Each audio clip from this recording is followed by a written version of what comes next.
So in 1970, French seminarians of the Séminaire Français in Rome were threatened with being kicked out of the seminary for the simple reason that they wanted to say the rosary and wear the cassock. So they did not accept that, of course, and they asked Archbishop Lefebvre, who at this time was contemplating to retire and live the rest of his life pensioned in Rome. They were asking Archbishop Lefebvre for help. Archbishop Lefebvre was not very convinced at first that he should do that, but however they insisted, especially a certain Monsieur Tissier de Malaret, who is now Bishop Tissier de Malaret, insisted and kept insisting, and together with him another French priest who is now at the moment the second advisor, general advisor to the Society of St. Pius X. So they found a house in Fribourg in Switzerland, and Bishop Henri Charrière of Fribourg, Lausanne and Sion at the same time gave them an official church blessing to found the society, the priestly society of St. Pius X. And so it was a work of the church, legally, regularly founded by a diocesan bishop in Switzerland. And the society was canonically, therefore canonically means according to the regulations of the Code of Canon Law, canonically erected in 1970. And after a while, Archbishop Lefebvre found the house, which is still the French-speaking main seminary today in Écon, that's in the Rhone Valley in Switzerland, the French-speaking part. And it was about after 1.5 years that Rome found out that they are celebrating the Old Mass and they are teaching all this old stuff with Vatican II wanted to do away with. So they sent in 3 investigators, Cardinal Garon, Cardinal Wright, and Cardinal Tabera, who, quote-unquote, investigated. Right there in the place, they all gave praise on the whole outfit and said, this is beautiful, wonderful, everything according to the canonical regulations. I wish we had that elsewhere. Back in Rome, they said the exact contrary, which is typical for conciliar methods. You lie, cheat, and swindle. When you read Vatican II and its footnotes, you will find out that they lied, cheat, and swindle. They, in one and the same sentence, footnote at the end, they quote the guy, a church father or somebody else, quote it in the footnote in the first half of the sentence, and then they say the contrary in the second half of the sentence, and put the footnote at this, after the second half of the sentence, quoting, for example, in Gaudium et Spes 22:2, the church father Justinus, contrary to what Justinus said. This is the method of Vatican II and the Novus Ordo Church, the counterfeit church out there. They reported to Rome that this is not that the seminary in Écon was not according to the standards of Vatican II, etc., etc. You can very well imagine what they said. And so Rome said, we're going to shut down this thing. Archbishop Lefebvre, contrary to canon law, never even got a hearing, let alone a cause at the competent church tribunal. Never anything. You can read this in detail in one of the books available at the bookstands of the Society of St. Pius X. Archbishop Lefebvre was not even heard, which is against canon law. And then the official close down of the Society of St. Pius X, not by the Pope, but by the Secretary of State, was silently acknowledged by Pope Paul VI, and Archbishop Lefebvre, the person concerned, never had a chance to defend himself. So this is the methods of, as Father Trinchard pointed out, tyrants who use canon law when it serves their purposes. But they do not understand canon law, they do not understand divine law, they do not understand eternal law, and they do not understand the meaning of law itself, the purpose of law, justice. So the Society of St. Pius X went on all the same. Rome explicitly forbade Archbishop Lefebvre to ordain priests. However, in 1976 he did ordain priests against the explicit instruction of Rome, and so they suspended him ad divinis. That means he was further on, according to what Rome believed, Further on, he was not allowed to say Mass except privately, and he was not allowed to give the sacraments except in the case of emergency. And this is exactly what we are in. We are in a case of emergency. The Church provides jurisdiction. Read canon law. The new code of canon law confirms what I say. I do not have to quote the old canon law to make my point. The new code of canon law affirms in several canons the old law of emergency. Now, why are we in an emergency? Well, listen to my lecture 1, 2, and 3, and you will see we are definitely in an emergency with 99% of the hierarchy preaching heresy. You need Catholic priests. You do not want to go to confession to a priest who says, "Oh, come on, that's not a sin. What's the matter with you?" Today's priests tell young people in the confessional it's all right to go to bed before you're married. Wonderful. This is not what you want when you go to confession. You want to hear the Catholic moral theology, also because otherwise the absolution is invalid. So here some people, some conservatives, I'm not a conservative, I warn you, I'm just plain Catholic. So some conservatives are worried about the jurisdiction of the Society of St. Pius X. They are absolutely not worried about priests who explain away sins in the confessional, which makes absolution invalid. They're absolutely not concerned and worried about priests who give general absolution, which in 99.999 cases is invalid. I have so far known only one single case of general absolution having been valid after the Second World War. And that was on a plane that was threatened with a crash. And the priest got up, turned around, grabbed the microphone, and said, "Anybody who's a Catholic, do an act of contrition, ego vos absolvo peccatis vestris," and so on, gave general absolution. That's valid according to Pius XII. It's valid according even to the decrees of the present Pope. 99.9% of all general absolutions are not valid. Nobody's hooked up with that problem. The conservatives are always worried about the jurisdiction of St. Pius X. Well, I tell you, the Society of St. Pius X gets the jurisdiction for absolution out of canon law. Canon law says jurisdiction can be given either by the competent authority or by the Church itself. The Church itself gives the jurisdiction for absolution or for marriages, as a matter of fact, in certain cases. I'll give you one example. A priest on a ship has all faculties automatically. Sure, he's the only one who can be approached for confession. I mean, if you commit a mortal sin on a cruiser, and that's very easy with the temptations out there, you don't want to die, you don't want to go to hell in case you die the next day or the ship sinks. So you might want a priest to confess to. And this priest usually does not have the faculties of confession out there on the ship, because there's no bishop around who would give him the faculty. So the Church gives the faculties. And in any case of emergency, not just in the case of danger of death. See, canon law speaks about the danger of death, but it speaks about emergencies. It does not exclude other emergencies, because canon law is never exclusive without explicitly saying so. That's one of the first canons in the book. So the Society of St. Pius X has jurisdiction simply for the fact that there are no other Catholic priests around, or not enough.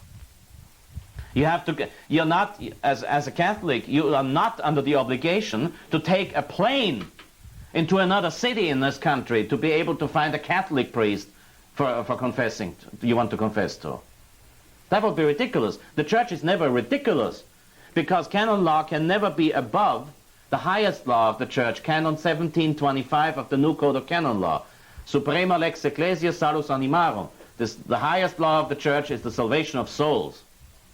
It is absolutely and positively and definitely against the salvation of souls if you are forced to confess to a heretical priest, to a priest who speaks heresy in the sermons, who celebrates the Novus Ordo Missa, which is illicit and against divine law, and who gives the sacraments in the Novus Ordo, which is illicit and against divine law. You don't want to confess to this priest. So canon law cannot be above divine law. That's absurd. And Archbishop Lefebvre knew that, and this is why he was going on. And he went on, and then he didn't get younger. So by the time it was 1988, Archbishop Lefebvre was already 83 years old. Now that's about usually the time to say goodbye to this world. Now Archbishop Lefebvre knew the moment he was dead, nobody, no bishop, not a single one, would be willing to ordain young men to be Catholic priests. What does it mean, Catholic priests? Now, rest assured, I know the situation in seminaries all over the world, diocesan seminaries, very well. I could give you an explicit description of what is going on in modern seminaries, but I can't because there's ladies present. I'm not joking. I could not possibly, in front of a present lady, tell you what is going on in new seminaries, but take an educated guess on several perversions of the Sixth Commandment. There is no way a Novus Ordo bishop, and except for, at the moment, 5, 6 bishops at the moment, all others are Novus Ordo bishops and are not willing to ordain a young man who refuses Vatican II, refer to my yesterday's lecture, and who refuses the Novus Ordo Missa, refer to my lecture on Friday. So you cannot become a Catholic priest if you accept Vatican II. I proved this yesterday. You cannot be a Catholic priest if you celebrate the Novus Ordo. I proved this yesterday, the day before yesterday. So we were in a situation in 1988, and this is before the Fraternity of St. Peter and the Institute of Christ the King and similar organizations came about, mind you. We were in a situation that there were 2 bishops in the whole world who were willing to ordain young men who refused Vatican II and the Novus Ordo. The moment Archbishop Lefebvre realized that if he did not ordain bishops, if he did not consecrate the bishops, apparently against the will of the Pope, I say apparently, I will explain later, there would be nobody left. And he was dead right on the spot because both Archbishop Lefebvre and Bishop Castro-Mayor died in 1991, 3 years after. He had more than reasons enough to distrust Rome. There is the famous story of the paper that Archbishop Lefebvre signed the 5th of May, 1988, 2 months before the episcopal consecrations. In this paper, which is usually presented by the Vatican as an agreement, another lie. It was not an agreement, but the protocol of a conversation, a discussion. So when Archbishop Lefebvre, on the 5th of May, signed the protocol, he signed a protocol. That's what it was, a protocol, not an agreement. And still he had to take back his signature later on because, now in this protocol, they discussed the possibilities of having an organization with the blessing of the Holy See to keep a traditional seminary and a traditional rite of Mass going as an exceptional thing, so to speak, as if the Novus Ordo Missa was ever a rite of the Church, which is another lie. The Novus Ordo Missa is not a work of the Church. It has no blessing from the Church, and it is against divine law. I proved this. So the true rite of the Latin Roman Church, the Catholic Church of the Latin Roman Rite, is the old Mass canonized forever by St. Pius V in 1570 with his decree Quo Primum, which you will be able to read in Father Trinchard's book. And so they had no right to give an exceptional permission. They should have done the opposite, done away with the new rite and got the old rite back. However, they offered Archbishop Lefebvre an organization of pontifical rite headed by a commission of 7 members. And now get this. By a commission of 7 members. Who would the 7 members have been? 5 chosen by the Vatican. The 6th one would have been the one bishop. They would have ordained for that purpose, the very one bishop. And the 7th would have been a member chosen by the Society of St. Pius X. We live in a democratic, well, I don't, but the Novus Ordo people live in a democratic church. Now get this, 5 against 2. And the bishop here would have been chosen by Rome, so 6 against 1. He would have been a lot more honest to tell Archbishop Lefebvre, listen, we will not give you a bishop, we will put you under pontifical right, but we will decide what will go on. And the future, in 1988 it was future, and the future was to prove what Archbishop Lefebvre suspected. Because the Fraternity of St. Peter was promised a bishop. I can't see a bishop given to the Fraternity of St. Peter's yet. And we are almost 10 years after that. The indult masses, like in Providence, Rhode Island, the indult mass, the priest has to give communion in the hand or he's not allowed to celebrate the mass there. Monsignor Perl, who is the in charge, the secretary of the Commission Ecclesia Dei, he asked the indult people in Vienna, Austria, said, why don't you give communion in the hand? It would make everything so much easier. This is what Archbishop Lefebvre predicted in 1988.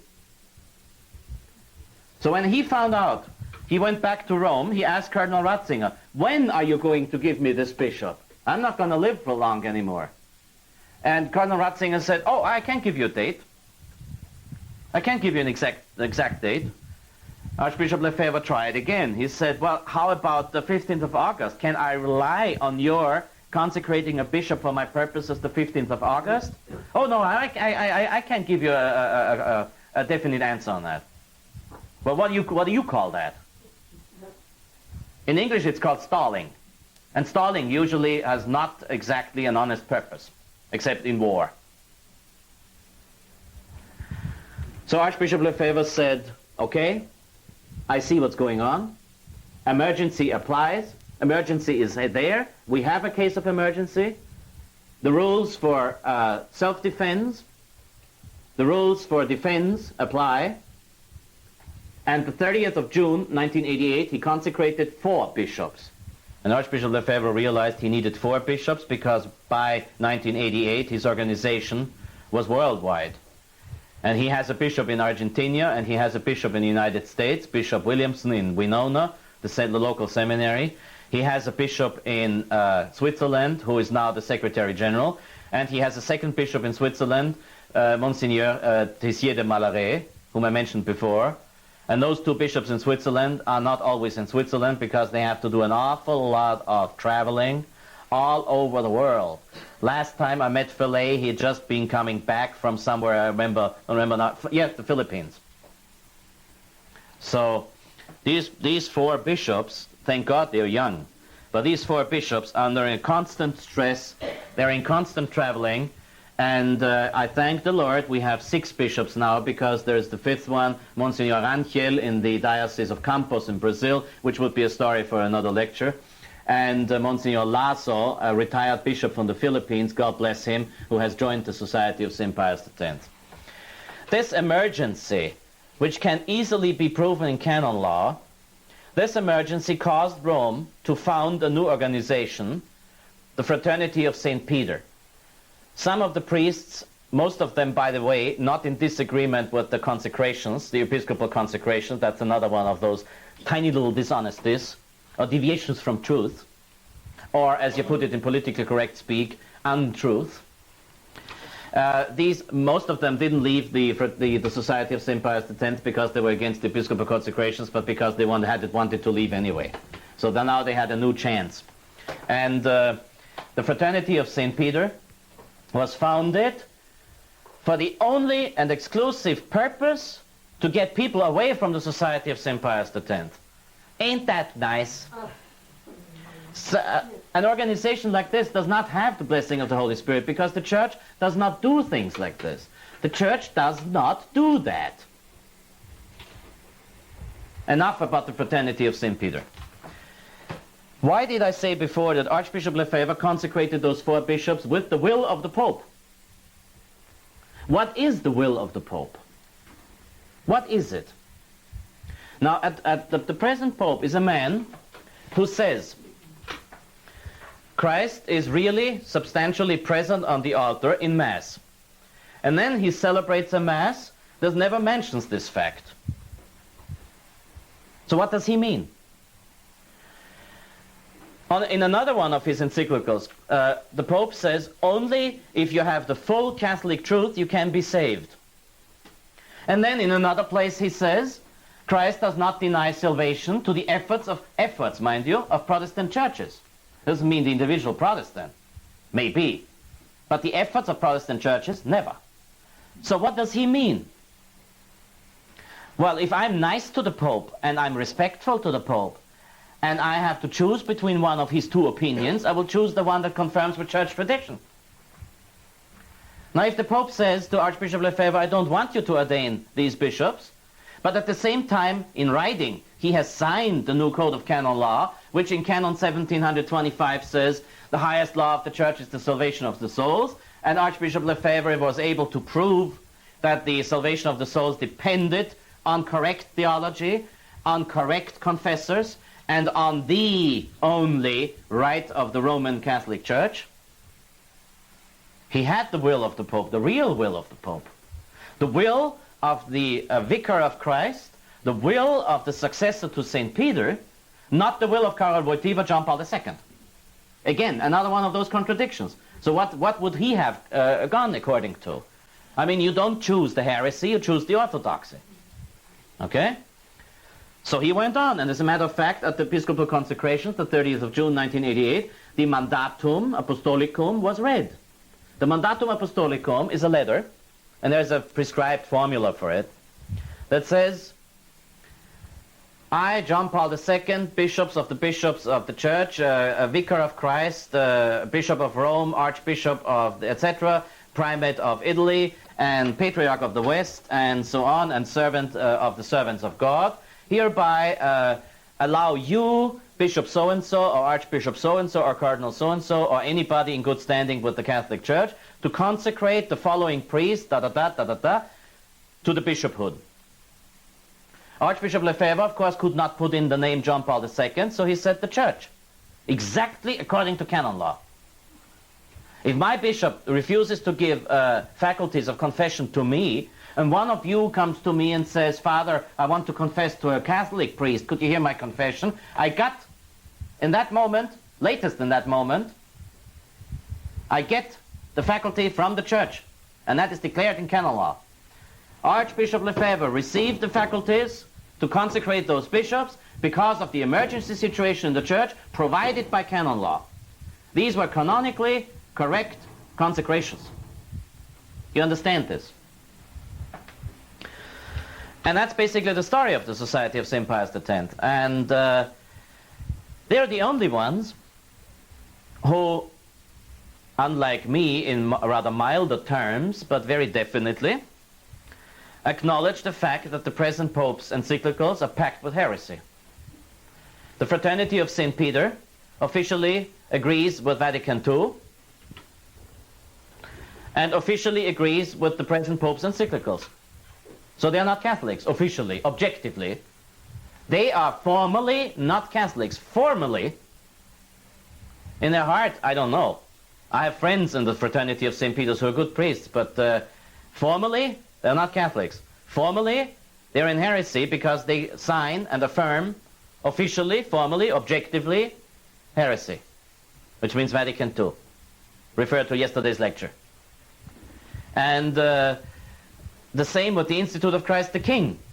The Institute of Christ the King, founded by Monsignor Wack, and because I was stupid enough not to see what was going on, and I like to have this on tape because Monsignor Wack never tells anybody about it, the Institute of Christ the King could only be founded because I was the bum who made it possible that he had 4 priests ordained. I'm not going to say here how I did it. And so he was able to start the Institute of Christ the King because now he had 6 priests instead of 2. Unfortunately, because as much as I like the Institute of Christ the King, as much as I like their priests, and I really like them, one of them is my best friend, Monsignor Wack celebrated with the Pope second Eucharistical prayer, together with Dom Gérard Calvet, the abbot of the Benedictine monastery in France, that he founded to celebrate the Old Rite. They celebrate the 1965 Rite, if you call that the Old Rite, I don't know. And both of them celebrated with the Pope, something which in the old liturgy you had only at Episcopal consecrations, and in quite a different form of today than today. They both celebrated with the Pope second Eucharistical prayer. I have seen the picture. So you know what's going on.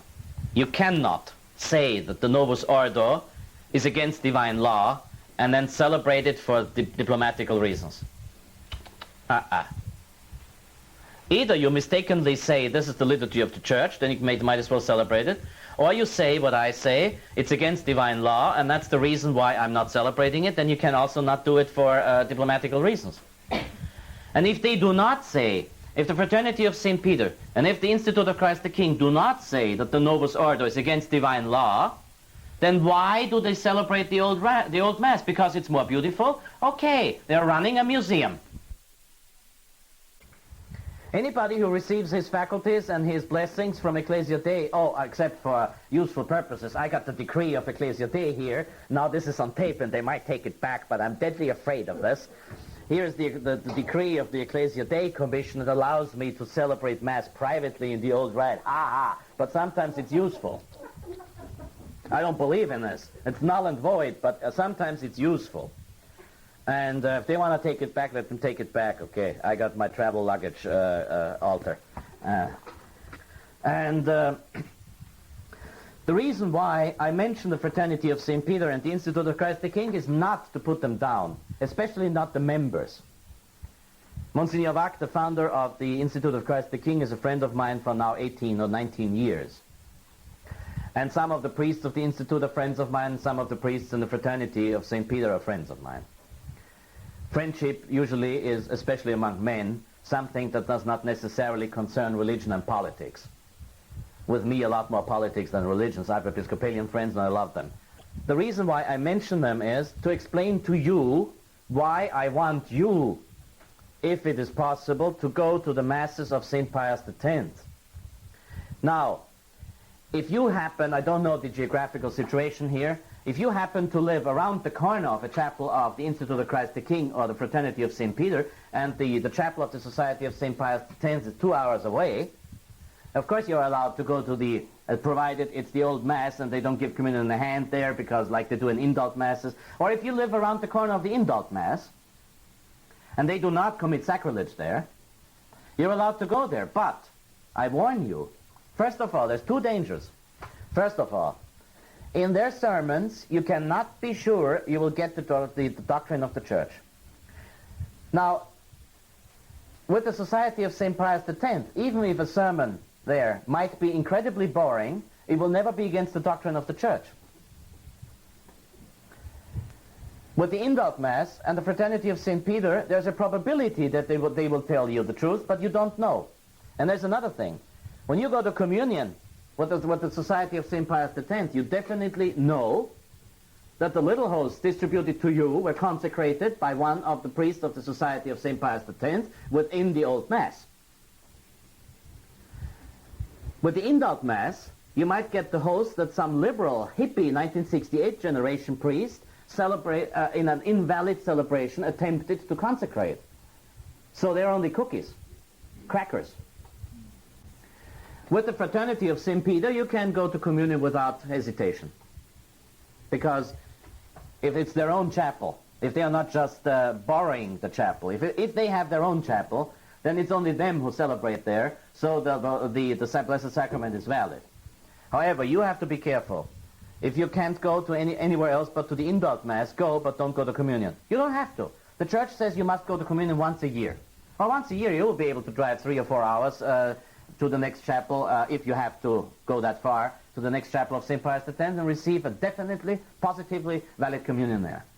See, the thing is, I'm not saying that 99.9% of the churches or parishes in this country do not celebrate Mass anymore, do not have the Blessed Sacrament of the Tabernacle anymore. I do not say that.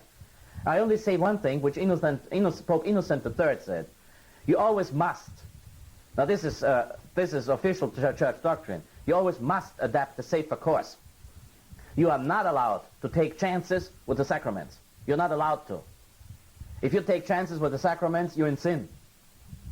So if you don't know about the validity, stay away from communion. You don't have to. That's one of the greatest mistakes in our days. I don't see people going to confession, but I always see them going to communion. Either they're all very, very, very, very holy, or they don't care. And it's a mistake to think that you have to go to communion in any case. And don't make the mistake a religious sister recently made in my presence saying, "Oh, Father, but I have a problem. I have to go to communion. Otherwise, all the sisters will see that I do not go to communion." I said, "That's very easy. Grab a sandwich 5 minutes before Mass and let them see you do it." What are they concerned with? What the others think or say, or what at the last judgment will be said to them? Don't worry. Go to the Society of St. Pius X as much as possible, and if this is really too much for you, because you would have to go too far, or if the roads are, well, there won't be much ice here in winter in Louisiana, but in New England there is. I repeat what I said in one of the other lectures because it's of extreme importance. The third commandment does not say you have to go to Mass. The third commandment says you have to keep the Sunday holy. Actually, it says the Sabbath, but, the Sunday. You have to sanctify Sunday. That's the third commandment. It is the church that says you have to go to Mass. The church can only give positive laws. So the church has to provide the possibility for you. It is the church's duty to make sure you can go to Sunday Mass. So if the church does not provide you with its own liturgy, this is defined dogma of the Faith Council of Trent. The faithful have the right, God-given right, to receive the sacraments in their own right. My own right is not the Novus Ordo of Paul VI of infelicitous memory. My own right is the everlasting Mass, the Mass, la messe de toujours, as Lefebvre called it, the Mass of all the times. That is my own right, not a newly written up right. And in this context, I quote Trent again. 7th session, Canon 13. You will find it in Father Trinchard's book. Canon 13 of the 7th session said, whoever says that one of the pastors includes the Pope, right? It doesn't say one of the pastors subject to the Supreme Pontiff. It says one of the pastors, so it includes the Pope. Whoever says that one of the pastors is allowed to omit or add anything to the liturgy or to write up a new liturgy, he's outside the church. If Pope Paul VI had said that, he would have ceased to be pontiff, most probably.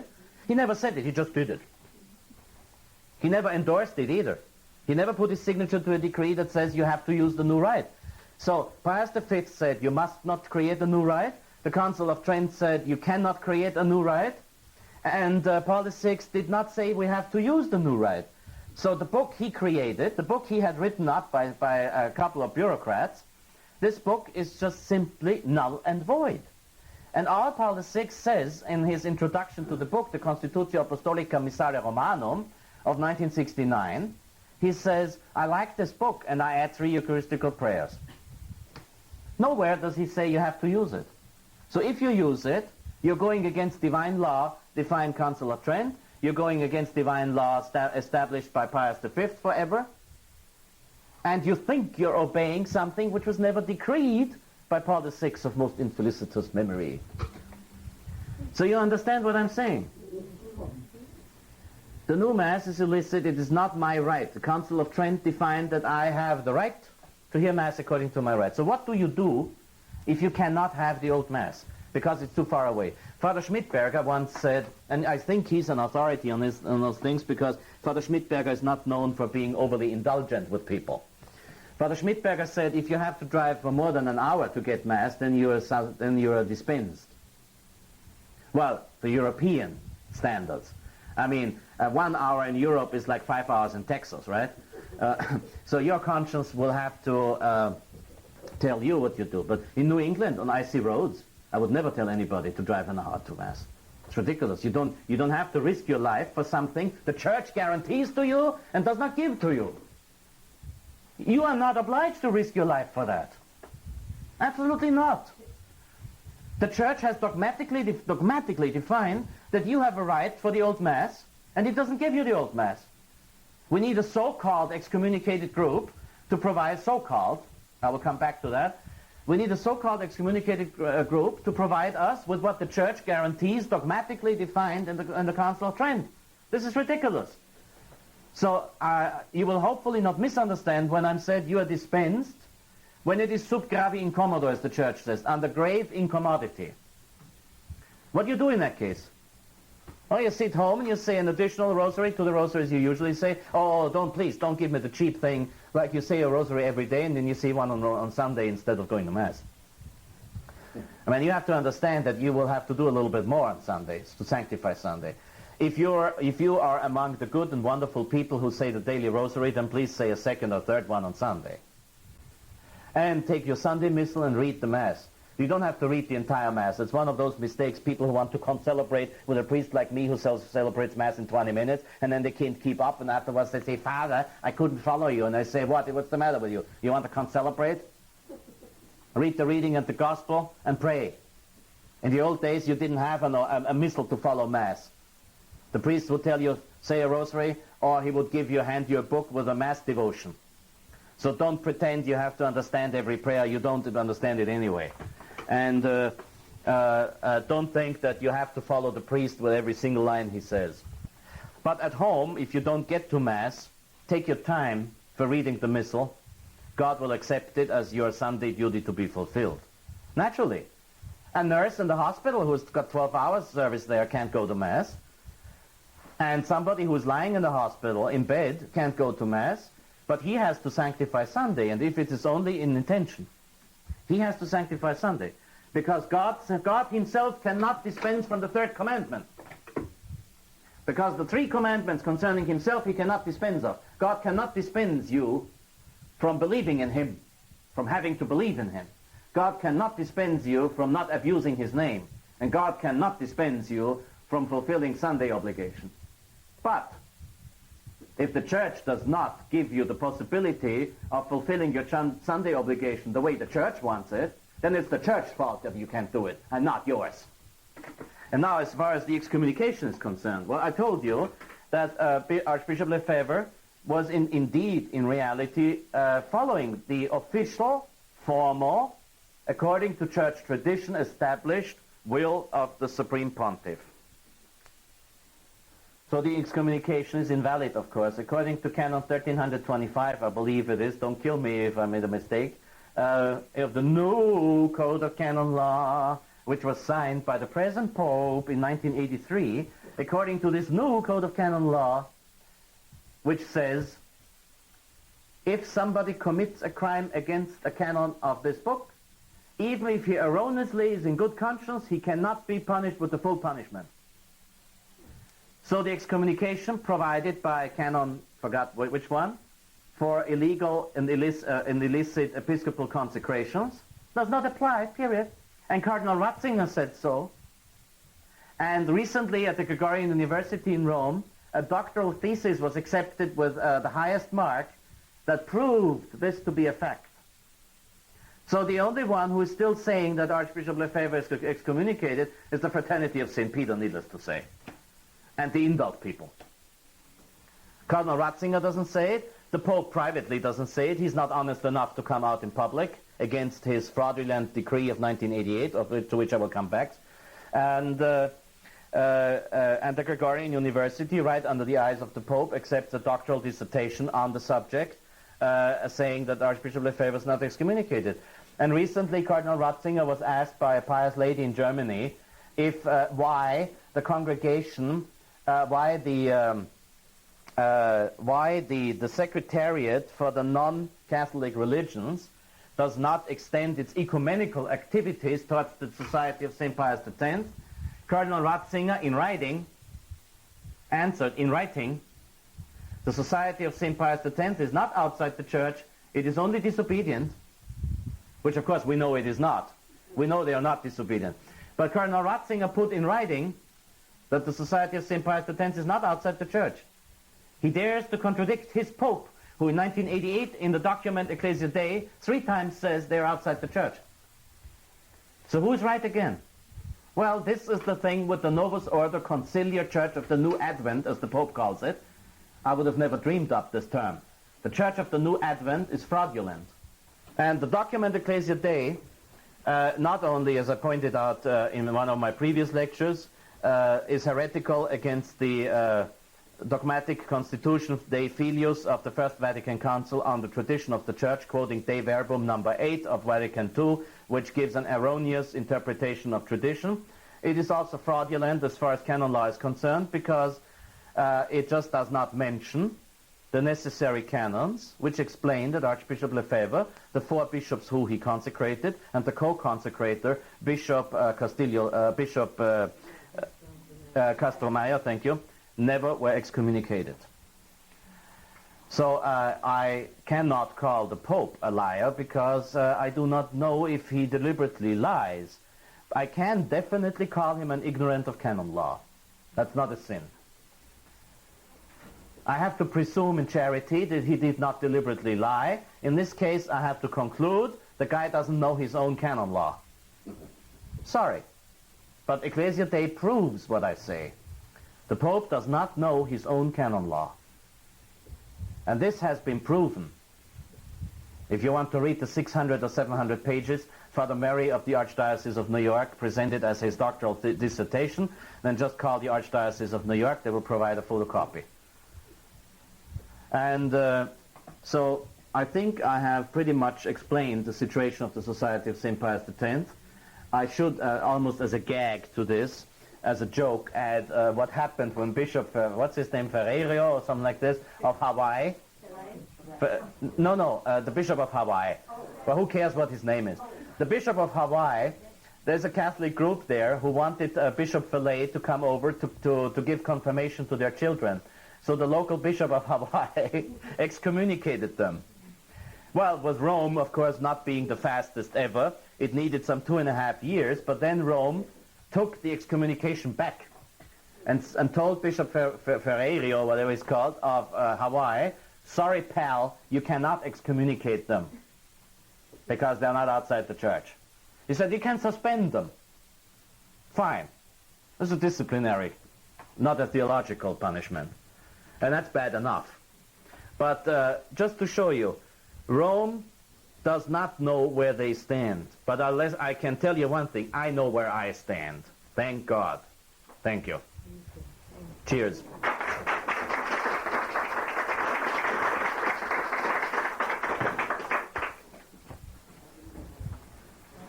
Questions and answers. Don't be afraid to ask a silly question. Only the person who laughs about a silly question is silly. Well, Father, what about the new Christ the King in Italy, in Rome? The Institute of Christ the King. Well, what I said before. It follows the same as St. Peter. Yeah. Yeah.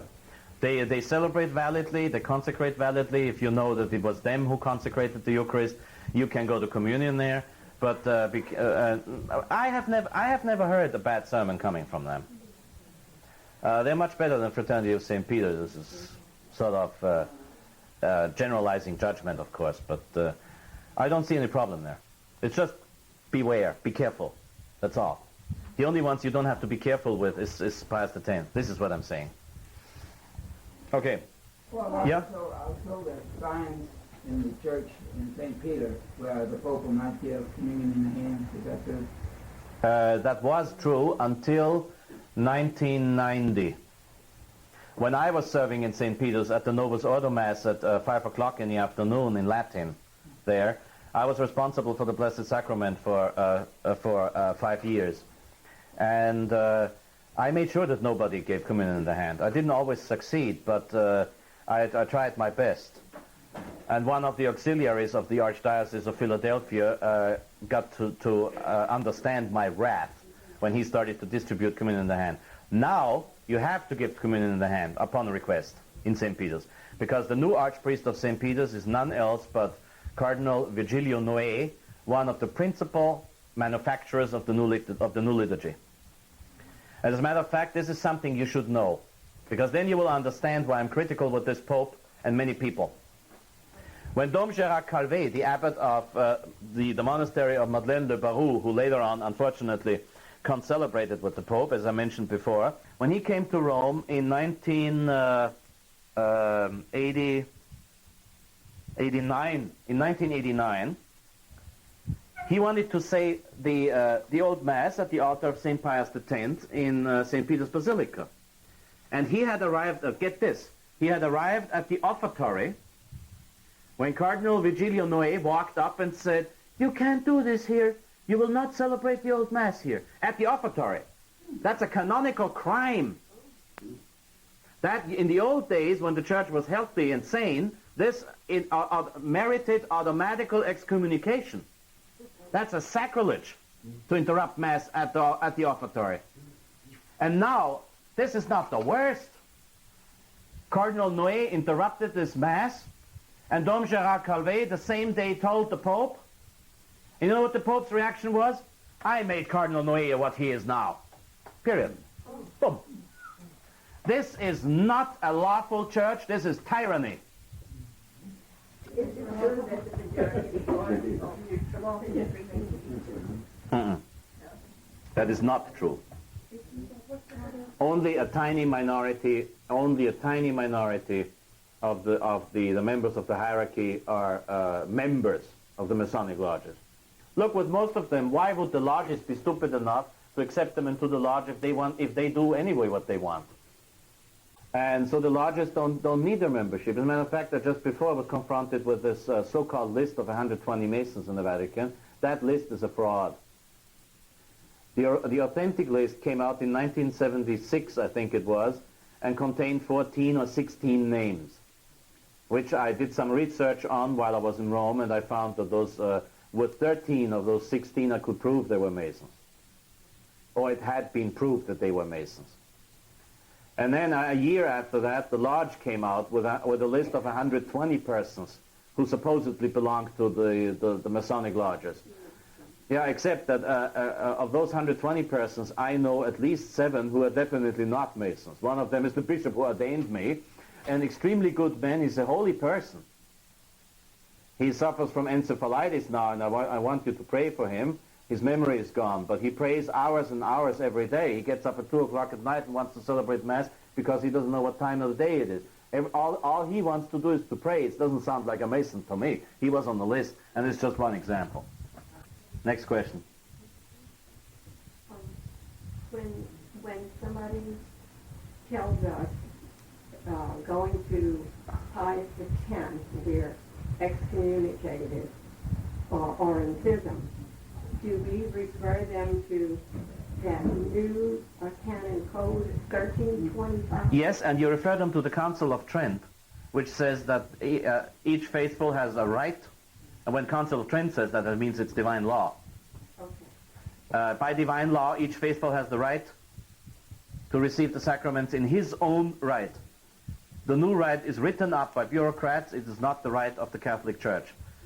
Quote the Council of Trent again, 7th session, Canon 13. Anybody speaks about the excommunication to you, first you find out if he wants to know the truth. If he wants to know the truth, then you bother with him. If he does not want to know the truth, but just wants to speak to you for the sake of argument, quote Christ. Leave the house, leave the town, and please, for the quotation in English, leave the town. What's the English translation? And shake off the dust of your shake off the dust of your feet. Okay, that's what you do. Next question. Talking about the Pope trying to search for some unity amongst our religions. Well, my friend is of the opinion that he has to do this. No. And I tried to quote Pope Pius XI and Mortality. Very good. Very good. Like, she never even hears these things. And I've experienced it several times, so we'll never hear them. At a certain point, you just give up. But though that we've all been deceived, that's what Fatima is about, isn't it? That we've all been deceived. Now, at a certain point, you just give up. That's what I said.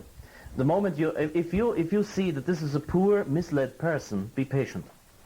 But if you see that that same person is not interested in hearing the truth, you just politely you give up. Sometimes, look, I cannot refer now. I don't do this for polemical reasons. I cannot refer to a religious conversion, but I remember a case of political conversion. I tried to make Republicans out of Democrats, right? And I remember I talked to one who was an ardent Democratic voter and a registered member of the Democratic Party. And I was very patient with him, and at a certain point he gave me an argument which was so stupid that I said, okay, cut it out. I've had it. But I had said enough. 3 years later, I met him again, and he said, Gregory, whiz kid, you turned me around. Now I'm a member of the Republicans. And I said, good, it worked. It worked. And this is what you have to do in the religious. I quoted a political conversion for the simple reason that this has never happened to me with a religious conversion, but it might as well happen. So far, my religious conversions were step-by-step work. But sometimes you cut the contact, and what you said will continue working in the mind of the person. See, anybody who does not refuse the truth eventually will find it. John Wayne found it on his deathbed. He died a Catholic with all the sacraments. They say this about George Washington. I have indications that it is true, but there's no proof. But it's definitely true with John Wayne, so it works. You never give up hope. Hope means there might be a chance, and if it's only in the last moment. Don't go on people's nerves, and be friendly. Sometimes it's the Catholics in this country who are so rude, and not the Episcopalians, who are nice and polite. So please, do not bother people. But make sure that you do not hide your opinions, quote unquote, your faith. Do not hide your faith, make it known. But when you see it's rejected, do not insist. It will only cause the contrary. Pressure always causes counter-pressure. Always. It's a law of physics.